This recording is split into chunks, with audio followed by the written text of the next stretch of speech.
Welcome to the instruction course on pediatric cataract. And in this course, we have a very eminent speakers.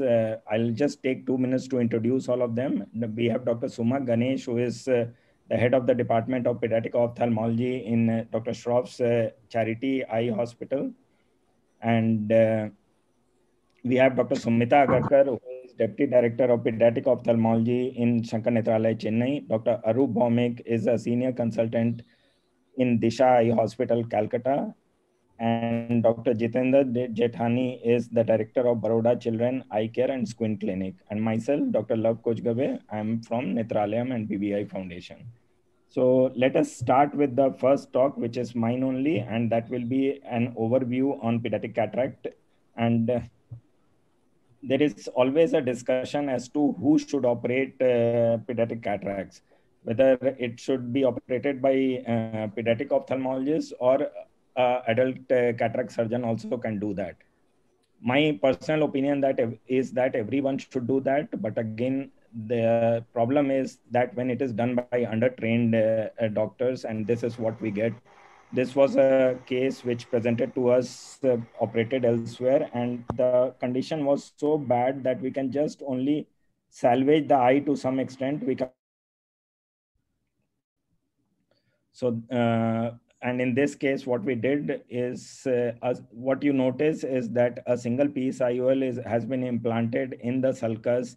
Inferior iris is missing. That gives an indication that of a surgical trauma, and cornea is almost decompensated. So what we did, we just removed the IOL, and that was done by cutting it into two pieces. Sorry. And I left the eye aphakic. So that is what we have to avoid. And then coming to the normal investigations, what we do in all children, most of them should have a torch titer, because in scenario, you quite frequently you get cytomegalovirus or positive. And routine blood tests, pre-anesthetic checkup is must for general anesthesia. And coming to pediatric biometry, these are what you should have in your armamentarium, which is the handheld K and a scan. And we'll have a short video just to demonstrate how we do on table. And this is how most of the cases in which it is not possible in the OPD, we do in the operation theater only, in which the keratometry reading is taken. More importantly, we should avoid applying speculum in these children, because then that leads to a erroneous reading. And once the keratometry is done, then axial length, ideal will be immersion, but in the operation theater scenario, it is not possible most of the time. So we do by contact method, and that is how, and have the whole series of lens ready to be used in these children. To minimize error, again, speculum has to be avoided. Don't let the cornea dry up. Irrigate a lot of BSS on the cornea before taking the keratometry reading. IOL formulas, definitely the pediatric eye are not miniaturized adult eyes, and they have a shorter axial length, steeper K readings, rapidly changing K readings, smaller AC depth, and chances of error is much more. So various formulas are there, and for our choice, and most of the time either we use SRKT or Barrett. Target refraction, the more or less now consensus is towards a small hyperopia, because to balance the myopic shift, but a very high hyperopia, if we aim in a very young child, the chances are that they may not be compliant with spectacles, and then we may actually be inducing amblyopia in them. And if it is a unilateral cataract, the status of the other eye also has to be seen. Most important surgical steps are the anterior capsulorhexis and posterior capsulorhexis. Both can be done either by manually with using a forceps, capsulorhexis forceps, or using a vitrector, and depending on the comfort level of the surgeon. So Just a brief introduction to the kind of surgeries all we do in children. If it is a very small infant, less than 1 year, and we have decided not to implant the IOL, so simple lensectomy will do. And in this, we need not make the main port at all. Two side ports are enough with going inside with a 23 gauge cutter and using a cortical aspiration mode with the 23 gauge only, the cortex can be removed and the posterior capsular access is done with the cutter. Care has to be taken to leave a anterior capsular rim for a future secondary IOL implantation.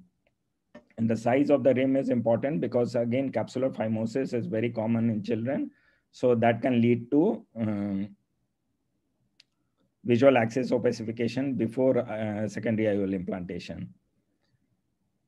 Now, this is the routine. Most of the pediatric ophthalmologists perform this surgery in most of the children if they are older than 1.5 to 2 years of age, and in which the capsular access is done mainly using forceps.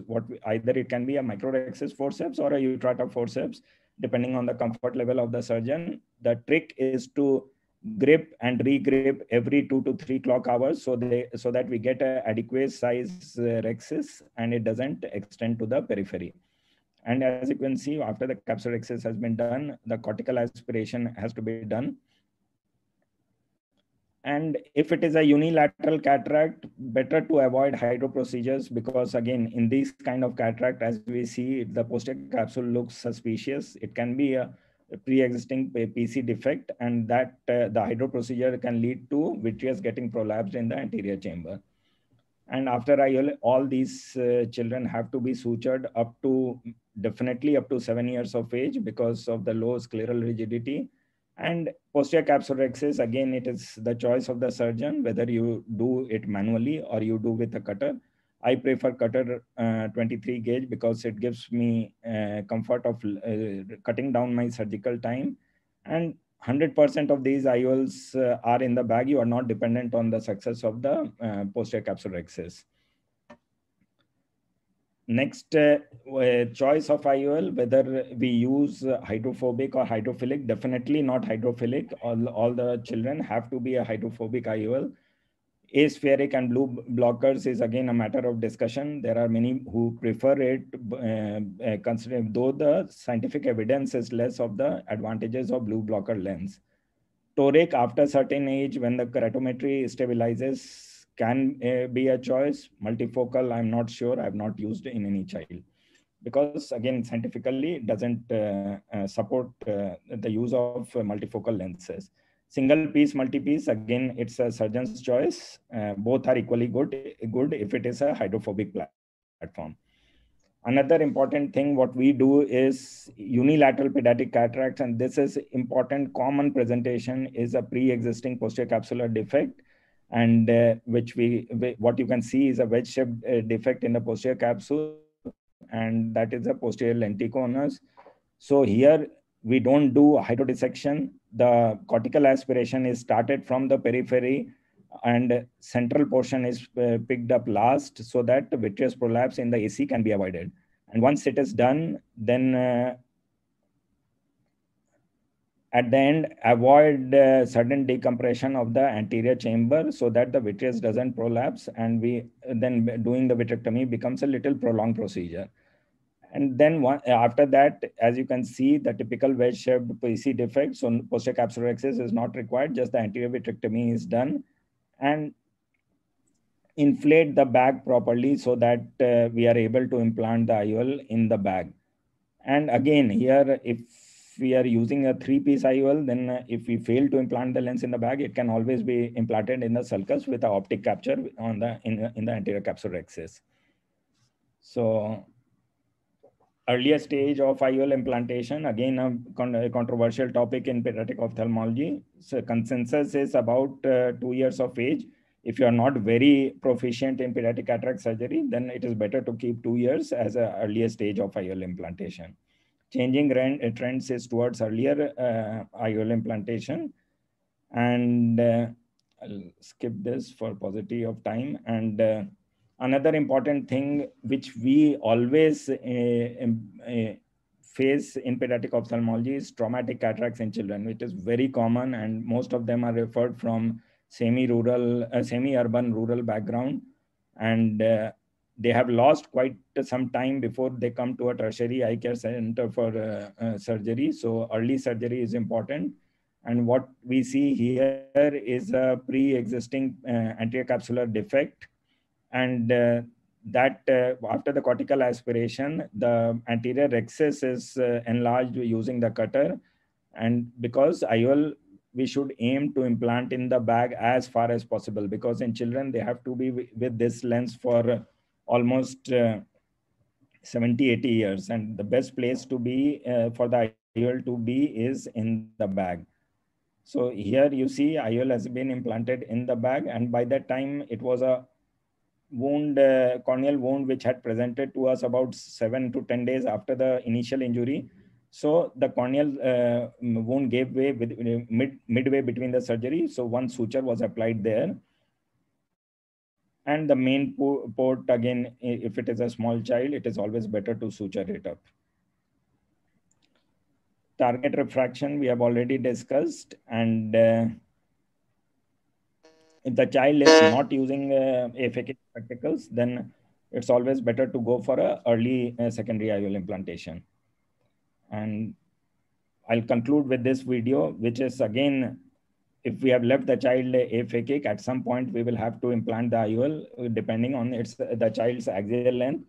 And age of secondary IOL implantation, it is for a surgeon to decide, but definitely not before 2 years of age. If it is a bilateral cataract and child is complying well with the aphakic spectacles, we can even defer it even more.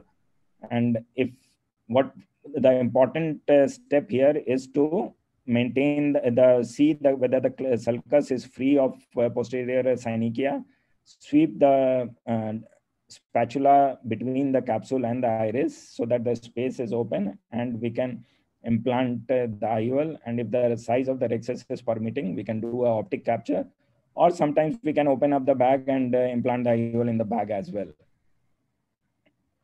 Subluxated I will consider. And most important is refraction after surgery, and very frequent follow-up for amblyopia. Patching has to be done, and IOP has to be monitored in all these children. Thank you so much.